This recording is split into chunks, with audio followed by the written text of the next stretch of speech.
أعوذ بالله السميع العليم من الشيطان الرجيم من حمزه ونفخه ونفسه بسم الله الرحمن الرحيم ربي يسر ولا تعسر وتمم بالخير ربي زدني علما ويستنبئونك أحق هو قل إي وربي إنه لحق وما أنتم بمعجزين ولو أن لكل نفس ظلمت ما في الأرض لافتدت به وأسروا الندامة لما رأوا العذاب وقضي بينهم بالقسط وهم لا يظلمون ألا إن لله ما في السماوات والأرض ألا إن وعد الله حق ولكن أكثرهم لا يعلمون 3 آیات مبارکہ ہیں سورہ یونس کی 11واں سپارہ ہے، آیت نمبر 53 سے 55 ہے۔ اور اے نبی صلی اللہ علیہ وسلم، وہ آپ سے دریافت کرتے ہیں کیا وہ عذاب واقعی سچ ہے؟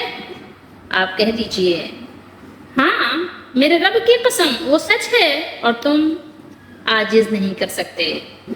کس کو؟ اللہ کو، اس لیے بریکٹ میں یہاں پر اللہ ہے۔ اور اگر بلا شبہ ہو ہر ظالم شخص کے پاس جو کچھ زمین میں ہے تو وہ اسے عذاب سے بچنے کے لیے ضرور فدیہ دے دے گا۔ کیا کرے گا؟ اپنے فدیے میں دے دے گا، اپنے بدلے میں دے دے گا کہ آج یہ اس کو لے لو میرے بدلے میں اور مجھے چھوڑ دو۔ اور مجرم جب عذاب دیکھیں گے تو ندامت کو چھپائیں گے اور ان میں انصاف کے ساتھ فیصلہ کیا جائے گا اور وہ ظلم نہیں کیے جائیں گے۔ الا، آپ کو پتہ ہے کہ کیا ہوتا ہے؟ آگاہ رہو یا خبردار ہو جاؤ، بے شک اللہ ہی کا ہے جو کچھ آسمانوں اور زمین میں ہے۔ آگاہ رہو، الا آگاہ رہو، بلا شبہ اللہ کا وعدہ حق ہے، سچ ہے، لیکن ان کے اکثر لوگ نہیں جانتے۔ وَلَٰكِنَّ أَكْثَرَهُمْ لَا يَعْلَمُونَ، اکثر لوگ لا علم ہیں۔ وَيَسْتَنبِئُونَكَ میں حروف اصلی جو ہیں وہ نون با حمزہ ہیں۔ اچھا، حروف کی زیادتی کی وجہ سے اور ہے بھی یہ مضارع کا صیغہ تو اس لیے شاید سمجھنا تھوڑا سا دشوار ہو لوگوں کے لیے۔ تو یہاں پر اگر آپ دیکھیں گے حروف اصلی کے حساب سے یہ نباؤن ہے، اور نباؤن کہتے ہیں بہت بڑی اور اہمیت والی خبر کو کیا کہتے ہیں؟ نباؤن کہتے ہیں۔ یہاں پر آیا وَيَسْتَنبِئُونَ کا، یہ نبا کے باب استفعال سے طلب کے لیے ہے۔ جب کفار کو ان کے سوال متی ھذا الوعد، جو ہم پیچھے پڑھ چکے ہیں، کا مذکورہ جواب دیا گیا تو انہوں نے اسی سلسلے میں آپ صلی اللہ علیہ وآلہ وسلم سے دوبارہ سوال کیا، احق ہو، کیا یہ سچ ہی ہے؟ کیا واقعی یہ سچ ہے جو آپ بتا رہے ہیں یا محض ہمیں صرف ڈرانے کے لیے ڈرایا جا رہا ہے؟ بتائیے۔ چونکہ کفار اپنے قیامت کے انکار اور قرآن کے اس قیام پر واضح دلائل کی وجہ سے سخت کیا تھے؟ تذبذب یا قلق اور پریشانی کا شکار تھے۔ آپ کو معلوم ہونا چاہیے کہ کفر اور کفار کی مختلف صورتیں اور مختلف شکلیں ہوتی ہیں، ایک ہی قسم کے نہیں ہوتے ہیں، ان کی بہت ساری اقسام ہوتی ہیں۔ کوئی ملحد ٹائپ کے ہوتے ہیں، اور کوئی اللہ تعالیٰ کا شریک بناتے ہوئے اللہ کو مانتے ہیں، اور کوئی اپنے شریکوں پہ سارا بھروسہ رکھتے ہیں، یعنی ان کا شرک کوئی کسی نبی کا انکار کر دیتا ہے اور کوئی کسی ولی کو نبی سے بڑھا دیتا ہے، یعنی ان کی الگ الگ صورتیں، الگ الگ قسمیں ہوتی ہیں کفر کی۔ تو ان کی مختلف قسم کی مختلف اوقات میں باتیں بھی ہوتی ہیں۔ تو بہرحال وہ مختلف قسم کی پریشانی کا شکار تھے کہ اسے مانے یا نہ مانے، ٹھیک ہے۔ ان کو ایک الجھن تو تھی جب نبی کریم صلی اللہ علیہ وسلم یہ قرآن لے کر آئے اور قرآن سنایا، اور جب آپ نے حق کے دلائل پیش کیے اور عمل کر کے دکھایا تو بہرحال ان کے اندر ایک الجھن پیدا ہو گئی۔ اس لیے یہاں پر اللہ تعالیٰ نے ان کے جواب میں یقین دلانے کے لیے تاکید کے کئی الفاظ جمع کر کے فرمایا، قل، آپ ان سے کہہ دیجئے، ای وربی انہ لحق۔ کیا فرمایا؟ قل ای وربی انہ لحق۔ یہاں پر اگر آپ دیکھیں تو بہت سارے تاکیدات جمع ہیں ایک ساتھ۔ سبحان اللہ، کیا یعنی کلام ہے، واقعی معجزانہ کلام ہے، عاجز کر دینے والا۔ غور تو کریں ذرا، ان الفاظوں پہ غور کریں۔ ہم اردو میں بولتے ہیں نا ہاں یا جی، بہت سارے یعنی الفاظ بولتے ہیں ہاں کے لیے، تو عربی میں بھی بہت سارے صیغے ہیں جو ہاں کے لیے استعمال ہوتے ہیں۔ ایک تو نعم ہم بولتے ہیں، تو یہ ای جو ہے وہ نعم کے معنی میں ہاں یا جی ہاں، مگر یہ ای ہمیشہ قسم کے ساتھ آتا ہے۔ پھر کیا ہے؟ انا، یہاں پہ دیکھیے تاکید کا ہے. پھر یہ آپ دیکھیں حقن پہ لام ہے نا, یہ لام بھی کس کا ہے؟ یہ لام تاکید ہے کہ ہاں مجھے اپنے رب کی قسم, وربی, اور مجھے اپنے رب کی قسم, یقیناً یہ ضرور بالضرور حق ہے اور حق ہی ہے. یہ سچائی پر مبنی ایک حقیقی اور سچی بات ہے جس کو تم شک کر رہے ہو, جس کے بارے میں تم شک کر رہے ہو. قیامت برحق ہے. اللہ تعالیٰ نے فرمایا ہے کہ یہ لوگ آپ سے دریافت کرتے ہیں احق ہو, آیا یہ سچ ہے؟ یعنی جب جسم مٹی بن جائیں گے تو انہیں پھر قبروں سے اٹھایا جائے گا اور قیامت کا دن برپا کیا جائے گا. قل ای وربی انہ لحق وما انتم بمعجزین, آپ کہہ دیجئے ہاں اللہ کی قسم سچ ہے اور تم اللہ کو عاجز نہیں کر سکو گے. یعنی تمہارا مر کر مٹی ہو جانا اللہ تعالیٰ کو عاجز نہیں کر سکے گا کہ تمہیں دوبارہ اسی طرح پیدا کر دے. جس طرح اس نے پہلی دفعہ تمہیں عدم سے وجود بخشا, کیا وہ دوبارہ نہیں پیدا کر سکتا؟ تم کیا تھے اس سے پہلے؟ سوچو تو صحیح, تم اپنی پیدائش سے پہلے کیا تھے؟ کبھی سوچا اس کے بارے میں؟ نہیں سوچا. انما امرہ اذا اراد شیئا ان یقول لہ کن فیکون, سورہ یاسین میں پڑھتے ہیں نا. اس کی شان یہ ہے کہ جب وہ کسی چیز کا ارادہ کرتا ہے تو اس سے فرماتا ہے یا فرما دیتا ہے کہ ہو جا, تو وہ ہو جاتی ہے. اسی جیسی ملتی جلتی آیت آپ کو سورہ سبا میں بھی ملے گی اور اس کے علاوہ سورہ تغابن میں بھی. سورہ سبا میں وہاں پر اللہ تعالیٰ نے ارشاد فرمایا اور کافر کہتے ہیں کہ قیامت کی گھڑی ہم پر نہیں آئے گی, تو اللہ نے فرمایا کہہ دیجئے کیوں نہیں, کہہ دیجئے کیوں نہیں. قل بلا وربی, میرے رب کی قسم وہ تم پر ضرور آ کر رہے گی. اور اسی طریقے سے فرمایا جو لوگ کافر ہیں سورہ تغابن میں, ان کا اعتقاد ہے کہ وہ دوبارہ ہرگز نہیں اٹھائے جائیں گے. آپ کہہ دیجئے کہ ہاں ہاں میرے رب کی قسم تم ضرور اٹھائے جاؤ گے. پھر جو کام یا جو کام تم کرتے رہے ہو وہ تمہیں بتائے جائیں گے, اور یہ بات اللہ کو آسان ہے. قل بلا وربی لتبعثن ثم لتنبؤن بما عملتم وذلک علی اللہ یسیر. لفتدت, آپ نے فدیہ اردو میں بولتے ہیں نا, فدیہ روزے کا فدیہ بولتے ہیں نا, تو یہ فدیہ ہی کے معنی میں ہے. تو اللہ تعالیٰ نے ہمیں بتایا کہ جب قیامت قائم ہوگی تو کافر خواہش کریں گے کہ اے کاش زمین بھر کر سونا دے دیں اور اللہ تعالیٰ کے عذاب سے بچ جائیں. وَأَسَرُّ النَّدَامَةَ لَمَّا رَأَوُا الْعَذَابَ, را میں نے بتایا تھا نا آپ کو, دیکھنے کے معنی ہوتا ہے. را جب دیکھیں گے, وہ کیا دیکھیں گے؟ جب عذاب دیکھیں گے تو کیا کہیں گے؟ جب وہ دیکھیں گے عذاب تو پچھتائیں گے اور ندامت کو چھپائیں گے, اور ان میں انصاف کے ساتھ فیصلہ کر دیا جائے گا. کسی طرح ان پر ظلم نہیں ہوگا. ظلم تو اللہ تعالیٰ اس سے پاک ہے. بالقسط سے مراد حق کے ساتھ, انصاف کے ساتھ, عدل کے ساتھ. بے معجزین میں یہ جو بات ہے نا, یہ بتا رہا ہے کہ یعنی تم ایسا ہرگز نہیں کر سکتے, تم اللہ تعالیٰ کو ہرگز عاجز نہیں کر سکتے. یعنی نفی میں تاکید ہے. نہ تو تم اللہ کے عذاب سے بھاگ کر کہیں جا سکتے ہو کہ ہمیں پکڑنے سے عاجز کر دو, اور نہ کسی طرح اسے روک سکتے ہو, اپنا بچاؤ کر سکتے ہو. جان لو یہ ابھی تمہیں بتایا جا رہا ہے, ابھی سے اپنی تیاری کر لو, بچاؤ کا سامان کر لو. ورنہ اس دن جب تم عذاب دیکھو گے نا تو اپنے ہی ہاتھوں کو اپنے دانتوں سے چباؤ گے. جیسے سورہ فرقان میں اللہ نے فرمایا ہے اس دن ظالم اپنے ہی ہاتھوں کو, اپنی انگلیاں چبائیں گے اپنے دانتوں سے, اور اپنے آپ کو کوسیں گے کہ یہ کیا کر کے آئے ہیں. فرمایا نا وہ اثر الندامت, ندامت آپ اردو میں بولتے ہیں نا, یہ تو صیغہ اردو کا بھی ہے, اردو میں استعمال ہوتا ہے نا. یعنی جس عذاب کا وہ ساری عمر مذاق اڑاتے رہے, جب وہ ان کی توقع کے بالکل خلاف, جس کا ان کو گمان بھی نہیں تھا, یکایک ان کے سامنے آ جائے گا, تو ان کی عجیب کیفیت ہوگی. ایک طرف وہ سخت شرمندہ ہوں گے, اتنی بڑی مجلس میں, اتنی بڑی محفل میں. دنیا میں تو اگر آپ کو کسی دعوت کی محفل میں آپ جائیں اور آپ کو اگر کوئی پوچھے نہیں, اگنور مار دے, تو اس میں ہی آپ کی ذلت ہوتی ہے نا.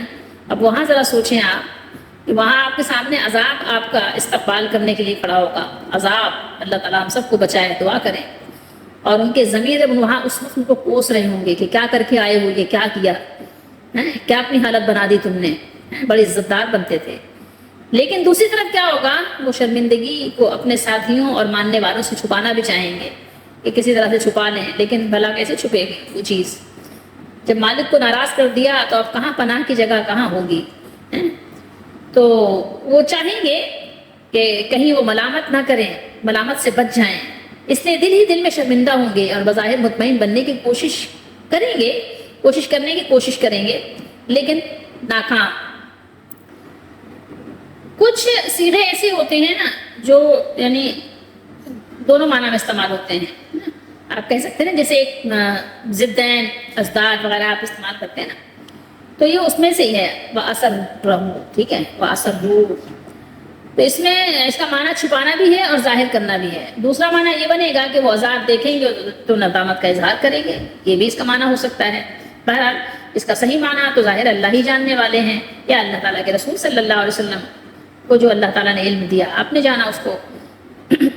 لیکن ہر صورت میں بات یہی ہے کہ شرمندگی بہرحال ان کا مقدر بنے گی۔ اللہ تعالیٰ ہم سب کو اس دن کی شرمندگی سے، ذلت سے، عذاب سے بچا لیں اور دنیا ہی میں اپنے بچاؤ کا اہتمام کرنے کی توفیق عطا فرمائیں۔ تھوڑی دیر کے لیے انسان ذرا غور و فکر تو کرے ان آیات پر، تھوڑی دیر کے لیے، صرف پڑھے نہیں، صرف ترجمہ پڑھ کر گزرے نہیں، یا ترجمہ پڑھ کر بند نہ کر دے اور مطمئن نہ ہو جائے کہ میں نے تو پڑھ لیا، تلاوت کر لیا، مجھے تو ثواب مل گیا، مجھے تو ثواب ملے گا۔ نہیں، تھوڑی دیر غور تو کریں کہ یہاں آج وہ لوگ یا جو لوگ، مطلب یعنی کسی کی تخصیص تو نہیں ہے، یعنی جو بھی کر رہے ہیں ایسا کام، ان کی بات ہو رہی ہے کہ آج تو مال و دولت پر پروانہ وار نثار ہو رہے ہیں۔ بس آج تو یہ ہے کہ مال ملے، جیسا بھی ملے، جہاں سے بھی ملے، جس طرح سے بھی ملے، لوٹ کھسوٹ کر کے ملے، رشوت کے ذریعے سے ملے، یا سود کے ذریعے سے ملے، دھوکہ دے کے ملے، فریب کر کے ملے، ڈاکہ ڈال کے ملے، جیسے بھی ملے اس مال مل جائے۔ انہوں نے کیا سمجھا ہوا ہے؟ اپنی عزت، اپنی سلامتی، اپنے عیش و آرام کو اسی سے وابستہ سمجھ لیا ہے۔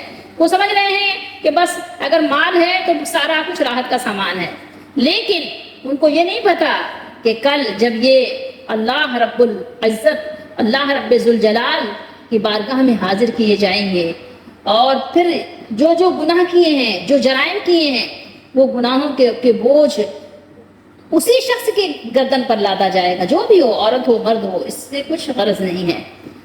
جب دیکھیں گے کہ دوزخ کے شعلے ان کی طرف ٹپک رہے ہوں گے، اس وقت ان کی یہ خواہش ہوگی کہ کاش ان سے سب کچھ لے لیا جائے، کاش کہ وہ دنیا میں فقیر ہوتے، کاش کہ وہ دنیا میں سب کچھ اللہ کے لیے لٹا دیتے اور ان کی جان بخشی کر دی جاتی، آج وہ اس عذاب سے بچ جاتے، بچا لیے جاتے، لیکن اس وقت ان کی خواہش پوری نہیں کی جائے گی۔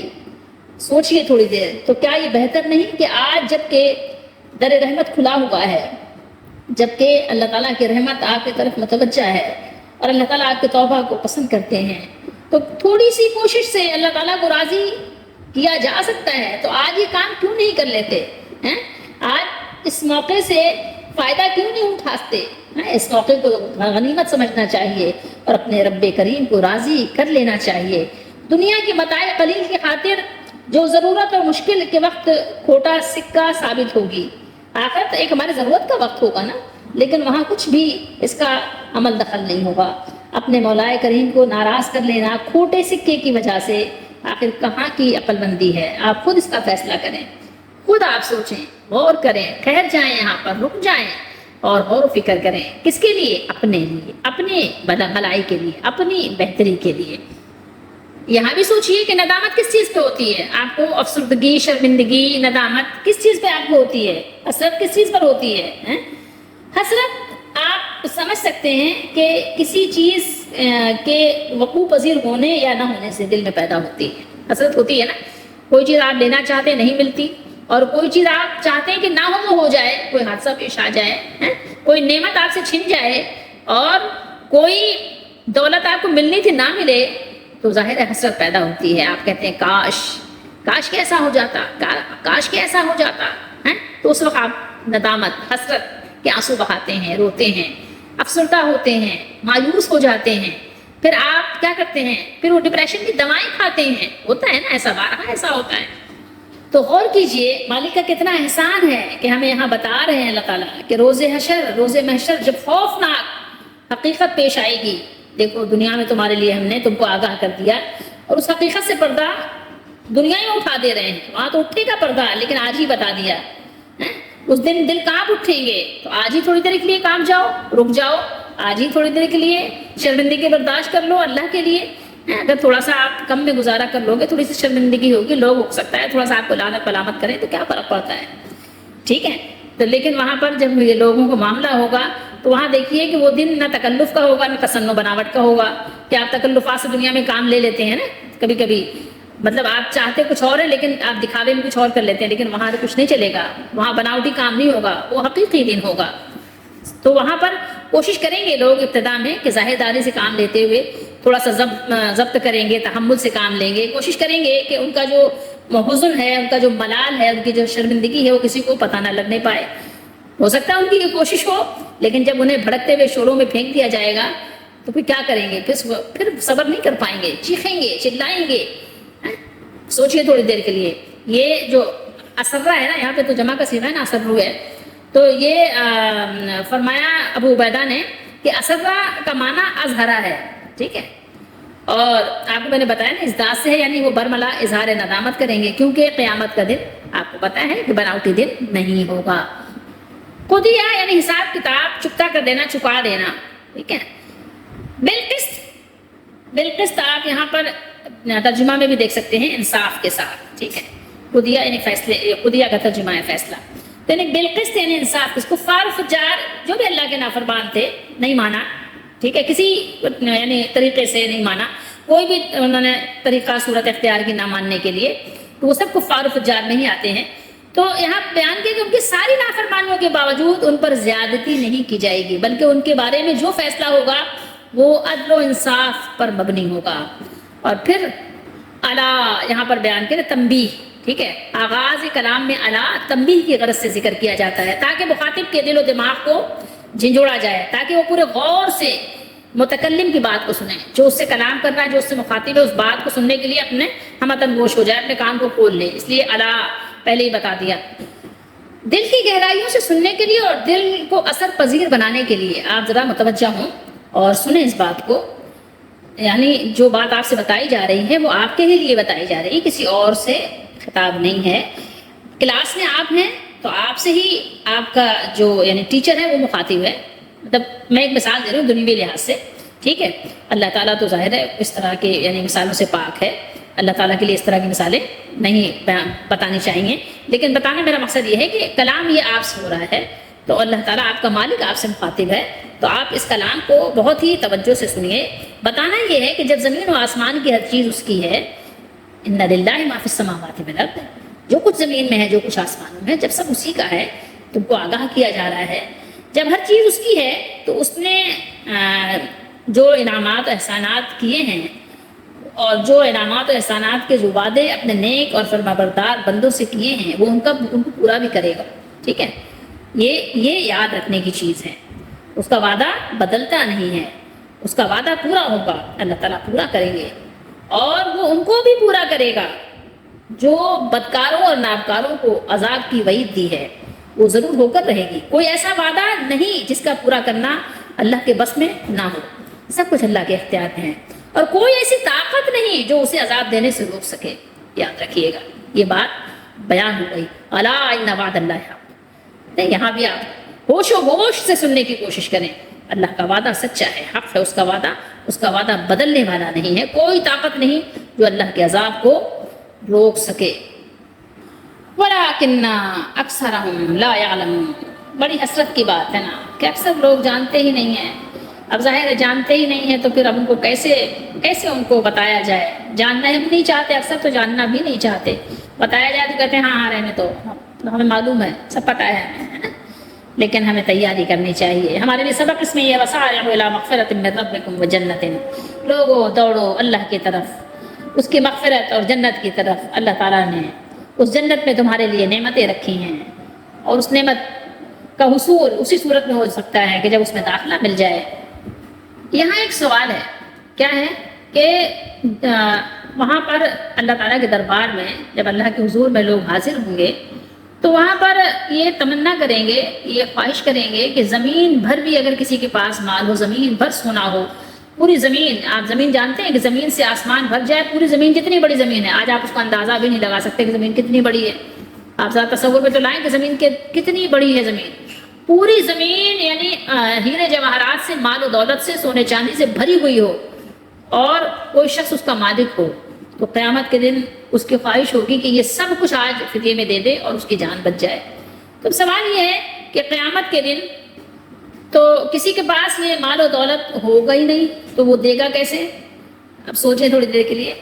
جو بھی اللہ کے نافرمان ہیں یا جو بھی دوزخی ہیں، وہ کوئی بھی کافر ہو، مشرک ہو، ہر شخص کے پاس اتنا مال ہو کہ ساری زمین بھر جائے تب بھی اس کو دے کر اپنی جان بچانا چاہیں گے.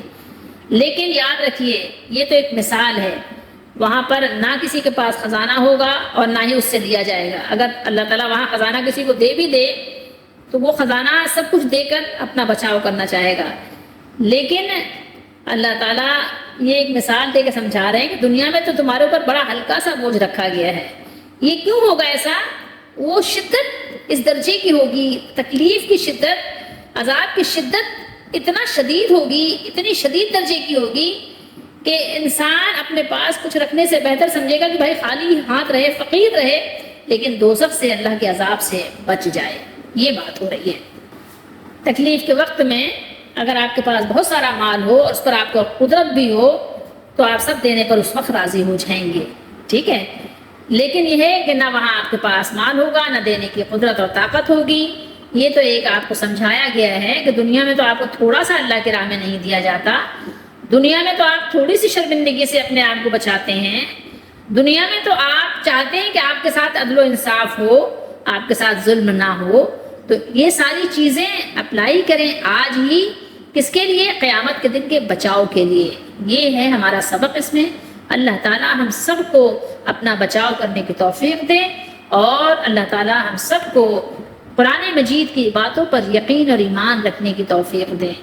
ٹھیک ہے. زمین بھر خزانہ بھی وہاں پر دینا آپ کو نفع نہیں دے گا، نہ ہی آپ کو اللہ کے عذاب سے بچا سکے گا. اللہ تعالیٰ ہم سب کو سمجھنے کی توفیق دیں اور ہماری دستگیری فرمائیں، ہماری مدد فرمائیں، ہمیں ہدایت کے راستے پہ چلائیں، ہر طرح کی گمراہی سے بچائیں. وما توفیقی الا باللہ.